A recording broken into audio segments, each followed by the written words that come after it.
Qishloq xo'jaligi mahsulotlari ishlab chiqaruvchilari uchun yaratilgan yangi soliq imtiyozlari tadbirkorlar faoliyatini qo'llab-quvvatlashda muhim ahamiyat kasb etmoqda. Xususan 2026-yildan paxta va g'alladan tashqari qishloq xo'jaligi mahsulotlari realizatsiyasi uchun qo'shimcha qiymat solig'ining 0 stavkasi joriy etildi. Bu esa fermer va dehqon xo'jaliklariga qo'shimcha moliyaviy imkoniyatlar yaratmoqda. Mavzu tafsilotlari navbatdagi lavhamizda.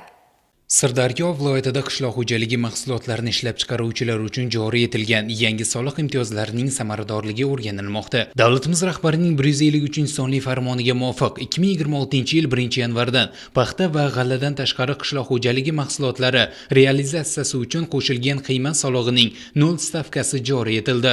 Sayxunobod tumanidagi Sattor fermer xo'jaligi ushbu imtiyozlardan foydalanib, yil boshidan buyon 274 million so'mlik mahsulot realizatsiya qildi. Natijada qariyb 33 million so'm mablag' xo'jalik ixtiyorida qoldi. Fermerlikni boshlaganimizda o'zimiz oilaviy boshqarganmiz. Hozirda 10 kishidan oshiq ishchilarimiz bor. Boshlagan paytimizda 30 bosh moldan hozirgi vaqtida 125 mol boshga yetkazdik. Hozirgi kunda prezidentimiz fermerlarga qo'shimcha qiymat solig'ini 0 stavka qilgani juda bizga ma'qul bo'ldi.